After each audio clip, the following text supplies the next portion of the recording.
Hello beautiful soul! Welcome back to my channel. This is May Amro from Japan, Kaban Aquarius. This reading is for you. Tingnan natin ay yung 16 to 30. Maraming salamat muna sa aking subscriber, new subscriber, cross-watcher, at sa mga bagong pasok dyan. Welcome na welcome kayo sa bahay ni Ate Aimee. Salamat kasi nakataba ng puso ninyong mga comments. At sa mga nagpa-personal reading, marami pong salamat. Kung gusto niyo na energy nyo lang talaga, ang gusto niyo makuha natin, all the details para sa personal reading ay nasa baba ng video na ito. This is a general reading. Magkaibang general reading sa personal reading, kunin mo lang ang sayo at itapon ang hindi sayo. Maaring ito is a vice versa. Energy mo, energy ng person mo, energy ng malapit sa puso mo. Nangyari, nangyayari, or mangyayari pa lang. Use your own intuition, lawakan natin ang ating isipan, gawin nyo lang itong guide dahil kayo pa rin ang makapagpapabago ng inyong buhay. You feel something is lacking in your life. Perhaps love, money, or goal. Kasi mga aspeto ng buhay mo yan. Don't focus. Focus to positivity. Getting together with a friend. Maaari may magkikita, mga magkakaibigan, kakilala, anak, karelasyon, o ano man yan. May mga exciting situation. Mag-ingat ka, no? Someone's working against you behind your back. May tao na may ginagawang hindi maganda in your back or may hindi ginagawang maganda pag nakatalikod ka. Secret admirer or maari din naman na there's a secret admirer na pinagmamasdan ka niya pero hindi good ang kanyang intention sa'yo. Or maaring ito is any situation or bago man siya o luma man siya, maaari ba sa inyo may secret admirer kayo na ikinai-excite nyo? Or a friendship na maaring nagkakagusto sa inyo na hindi nyo pala alam na may gusto siya sa'yo o ina-admire ka pala niya. Pasok mo yung sarili mo. July 7 hours, 7 days, 7 weeks, 7 months, or sa July. Maaring na something happen or maaring July is related sa birthday ng malapit sa'yo. O sa July, kasi this is a wave, ibig sabihin, may mga problema o may mga storm happen sa buhay mo, no, na kailangan mo paghandaan. May mga maaring any disappointment, mga unexpected, mga ganyan, sa nakita ko dito. Kung ano man yan. Or July is exciting situation na maaring a travel or biglang lalabas to or problema kay rat. Tingnan natin ang energy ni Aquarius. Second half. Diba dito, parang you're doing your best sa iyong mga career. Sa nakita ko dito. At mayroon ako nakitang matigas ang ulo. Yeah. Matigas ang ulo or a person na agresibo. Kung sino man siya sa buhay mo. Nandito rin yan, baka sirat. Sa nakita ko dito. May mga sitwasyon na i-work hard mo, no? Sa nakita ko dito. O baka magiging busy ka sa iba sa inyo. Or nandito yung sitwasyon na you're doing your passion, career, or planning to grow to your goals. Sa iba sa inyo, ha? Yan. Energy ni Aquarius, second half.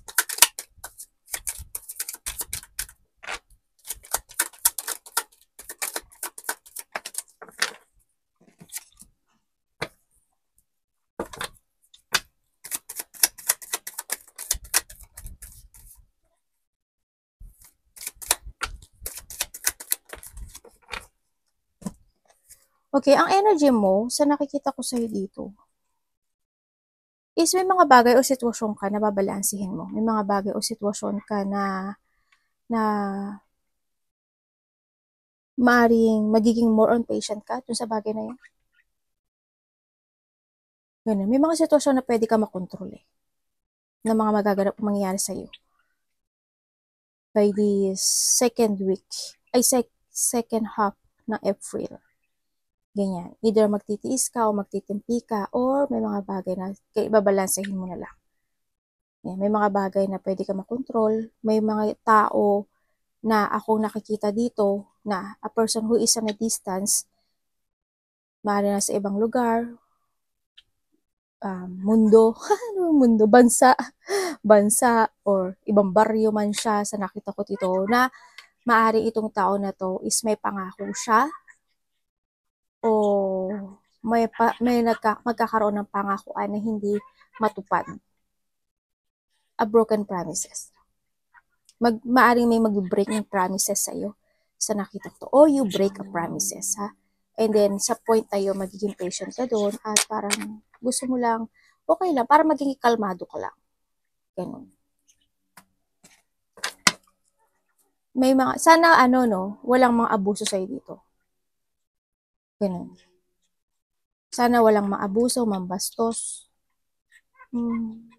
makasakit sa'yo. May tao na maaring magsalita sa'yo na wala sa katwiran. Or pwede rin siyang magsinungaling sa nakakatawa. Anong parating kay Aquarius?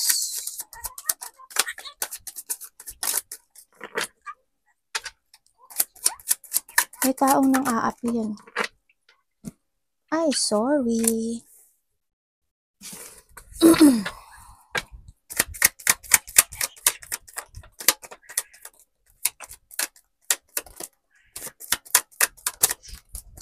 Okay. Parating sa'yo, may mga sitwasyon ako na nakikita sa'yo na wala kang magagawa. Yun na nakikita ko dito. Parang may stagnant ka. Halimbawa, gusto mong makipagkita sa malapit sa'yo or makipag-usap man yan. Sa nakita ko dito, wala kang magagawa sa point na yun. Kundi maghintay. Yun na nakita ko. Is more on patient kasi to. And then also, may mga bagay o sitwasyon din ako na parating sa'yo na maaring aasikasuhin mo, lalakarin mo, o aaksyonan mo na maaring hindi mo maaksyonan. There's an out of control. Ako nakikita, may mga delay, cancel, may mga sitwasyon na maaring there's a bad timing, kaya ganun nangyayari. O may mga sitwasyon na magiging slow ang movement sa'yo. May mga sitwasyon na hindi mo masasabi yung gusto mo. Ang ganun nakikita ko sa'yo. Yan. May mga sitwasyon na sa iba sa inyo siguro pag walang kilos o kawalan ng kilos. Either ikaw o malapit sa puso mo, ha.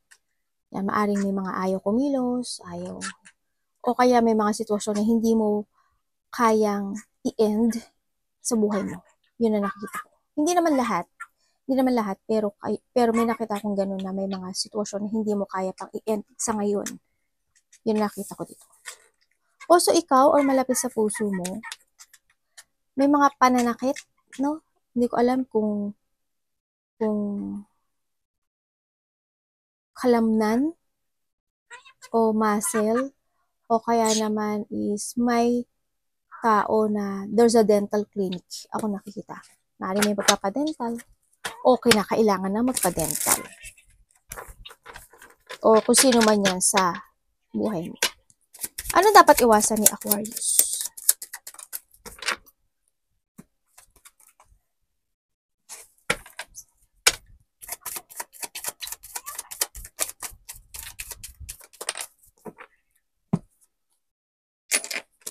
Okay. Iwasan mo daw isang sitwasyon sa buhay mo na malito ka sa mga didesisyonan mo this time. Iwasan mo din yung magkaroon ng self-doubt o matakot sa mga pagbabagong mangyayari sa buhay mo.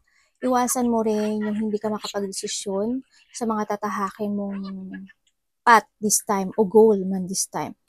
Iwasan mo yung matakot ka o magkaroon ka ng mga few options, no? Kasi nga sabi ko sa'yo, ngayon meron uling delay or cancel, no? Either to a travel or either to choosing a path or to a plan, ganyan. May mga sitwasyon na natatakot ka sa mga magaganap o mangyayari, maaring iba sa inyo, no? Iwasan mo yun. Iwasan mong mabeing held back ka ng nakaraan o ng situation mo o maguluhan ka, iwasan mo yun. Kailangan mo kasi ngayon is to try to another path or i-withdraw o mag-escape ka o to let go o mag-move on sa mga bagay o sitwasyon na hindi mo na kailangan sayangin yung oras mo doon. O kailangan mo mag-try another path, mag-try ka another path. Kailangan mo i-let go yun, o i-change yung decision na yun, i-change mo. Kailangan sa'yo is a new beginning ng buhay mo. Yun ang nakikita ko. Pero nasa sa'yo yun, ha? Iwasan mo yung mga bagay na kasi maaring ma-miss chances yung sa'yo eh. No? Ganyan. Yun nakita ko. Start a new beginning sa buhay mo. Tingnan natin ang love. Kamusta ang love ni Aquarius? Aquarius, ang love mo is kapatid, anak, magulang, sarili, kaibigan, karelasyon, o kasamaan sa trabaho. I-connect mo yung sarili. The Fool, ibig sabihin, iba dito is wala. Walang karelasyon or naghihintay pa rin kayo. No? Andito kayo sa sitwasyon na, oo, siguro andito you're starting a new beginning into your life kasi single nga kayo. Ay, merong pupo sa, paani mami. No, yaring ganun, andito ka na sa sitwasyon na nag-escape ka na talaga sa relationship na hindi naging good para sa kasi napagod ka talaga, no? Maaring single at zero kayo this time and may nakikita naman ako na you're waiting for a positive relationship, no? Kasi may parating naman. Ako nakikita. Sa pagtahak mo, sa pagbabagong buhay, may travel ba kayo? By June? June or after a month? Or April, May? Parang gano'n. Okay. May parating naman na bagong tao sa nakita ko dito. Talagang in the past, maaring nahandoon sa sitwasyon na naging more on patient ka sa tao na to. Handun yung sitwasyon na nagkaroon siya ng iba, no? Itong tao na to. Or mas pinili niya yung ibang sitwasyon than sa iyo. At naging patient ka at pinaghintay ka lang niya na pinaghintay sa relationship. Kasi iba sa inyo, wala naman kayo. You're single nga eh, dito sa iba. Yun na nakita ko. Kasi ang haba na rin ng journey na tinahak mo with comes this relationship and now nakita ko naman na natapos na yun, yung sitwasyon na yun. More sa ngayon is more, nag-wait ka muna, ganyan. Siguro nagkakaroon, ando na rin yung acceptance yun. Sa iba sa inyo nagkaroon na acceptance na hindi talaga para sa iyo yung tao na yun. At ngayon, nagkakaroon ka na ngayon ng mga bagong plano, you are focusing more to yourself, mga bagong pananaw sa kinabukasan, ganyan. Ang haba din ng sinakripisyo mo in a relationship, no? Handin talaga yung, mahaba man yan na maiksi, pero handin yung pagsasakripisyo mo dun sa relationship na yun.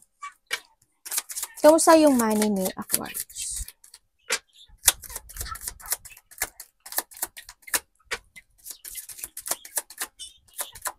Or maaring iba sa inyo, yung karelasyon nyo, talagang tumahak na ng ibang mundo.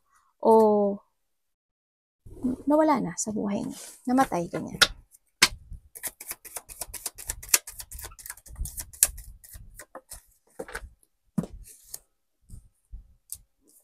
Okay, when it comes to your money. When it comes to your money, ang nakikita ko dito, ina-avoid mo naman.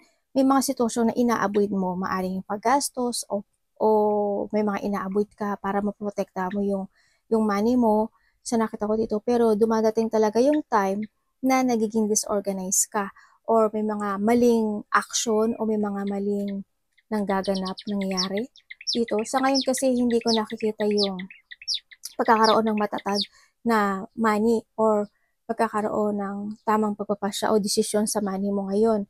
Siguro, pinipilit mo namang organisahan itong money mo, kaso misa lang talaga is kailangan mong suportahan o kailangan mong magbigay sa iba, no? O tumulong sa iba sa nakikita ko dito. Kasi may mga maling gawa o may mga maling nagaganap o nangyari with comes to money, no? Pinipilit mo namang i-avoid yun sa nakita ko dito Kasi siguro may mga time lang talaga na kailangan gawin o desisyonan. Yun. May frustration, na is more on stock or is more on trap yung iyong money sa nakikita ko dito. Disorganized kasi siya eh. Maaaring nagkakaroon ng pag-uusap when it comes to money, territorial, ganyan sa nakita ko dito. Baka dahil doon, no, sa iba sa inyo.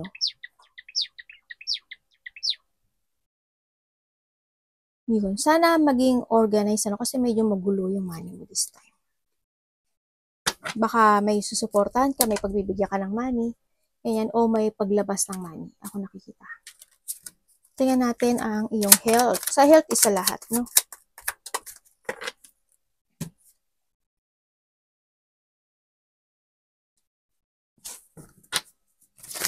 Ay.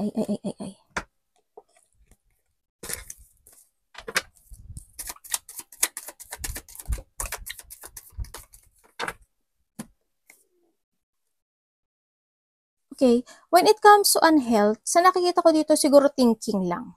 No? Siguro marami, may iniisip ka lang, ganyan. Nakikita ko naman na nakapag-move on ka na naman. Nagkaroon, siguro in the past, nagkaroon ng hindi magandang situation when it comes to your health, maring to a throat or dibdib o puso sa nakita ko dito. Pero tapos na siya sa nakikita ko dito eh. Or matatapos na yun sa iba, no? Yan. Sa ngayon, siguro is more on emotions. Sa ngayon is you need ng mental peace. Kailangan mo mag-rest, kailangan mag-recharge, o kailangan mo bigyan ng focus mo na yung sarili mo this time. Sa nakikita ko dito, nandito na rin naman yung iyong yung mga pagbabago when it comes sa mga kinakain mo. Sa nakita ko dito, nagkakaroon naman ng balancing this time. May mga sitwasyon naman na inilelet ko muna, o may mga sitwasyon naman na iniiwasan mo na sa nakikita ko dito eh. Good naman siya sa nakita ko ngayon this time. Siguro about a throat, ganyan, ang nakikita ko dito. Siguro yung mga sipon, ubo, malat, or about a throat, ganyan. Yun. Pero nakaraan na yun eh. Sa nakita ko, tapos na siya. Ngayon, nagiging good naman siya sa ngayon. Bumabalik naman na yung lakas mo this time.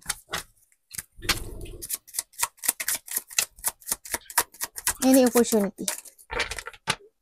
The Wheel of Fortune.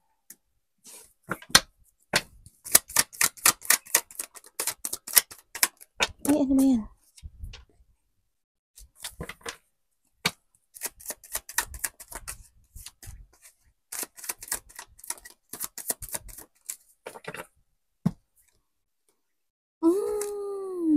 Okay.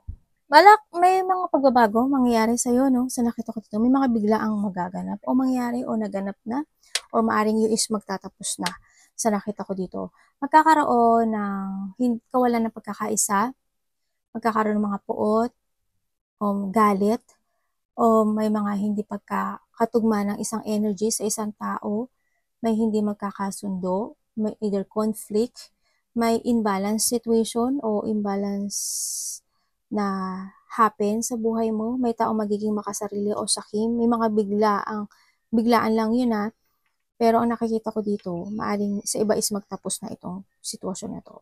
O kaya naman iba is masaktan ka dun sa tao na yun. Ganun. May taong very possessive. Yun. Sana walang away, no? Sana. May taong very possessive, either nangaangkin siya na hindi kanya, either ari-arian, or any situation. Ako nakikita. Yun. Maaaring may mga pag-uusapan related to a money, ganyan. Ay, may devil ka.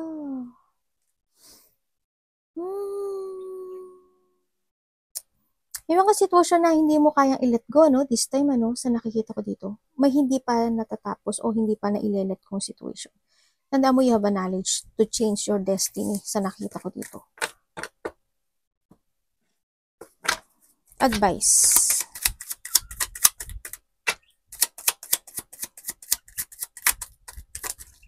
Ano yan? Dali lang. Yung card mo, dumudulas. Advice po, universe. Mara iba dito is tapos na yun, sa nakita ko to. Kasi nandito na si Wheel of Fortune. Mara mga naganap na away o hindi pagkakaso. Sana tapos na.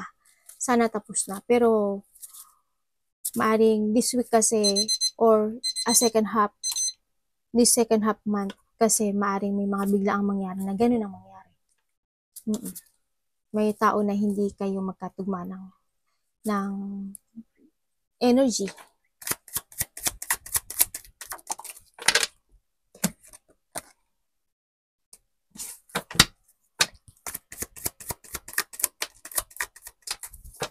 Advice. Okay, advice. Start a new beginning sa buhay mo. Tandaan mo, you are a manifestation. Kumbaga, you have a power to manifest para magkatotoo yung mga gusto mong hilingin sa taas sa nakita ko dito. No? Kumbaga, nakapabor sa iyo si universe this time. No? Sinususundan ka ng tadhana dito sa nakikita ko dito. Start a new beginning, focus, take it action, be creative. Sa nakikita ko dito, kailangan mo ngayon is to enlighten yourself or free yourself in a situation or handito yung situation na maging totoo ka sa sarili mo and also increase your energy. Be contented and start a new beginning or new horizon into your life. Give an effort and hard work sa mga bagay o sitwasyon na gusto mo mangyari sa buhay mo. Take it action na to accomplish yun na. Kailangan mo kasing i-master o magkaroon ka ng development sa mga bagay o sitwasyon na gusto mo umpisahan this time. May pagbabago ng buhay mo dito Your destiny is starting to begin to change this time. Yan nakikita ko sa iyo.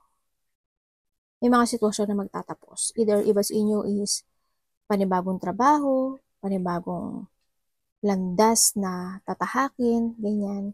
May mga sitwasyon na pwedeng magtapos na, may mga sitwasyon na kailangan mong bigyan o kailangan mong may pagsisimulang muli, kumbaga. May mga pagpapasyahan ka upang simulang muli o umpisahang muli o pagpapasyahan para tumahak ng ibang simula. Kuhanin mo lang sa'yo doon. Arigatou namaste, God bless.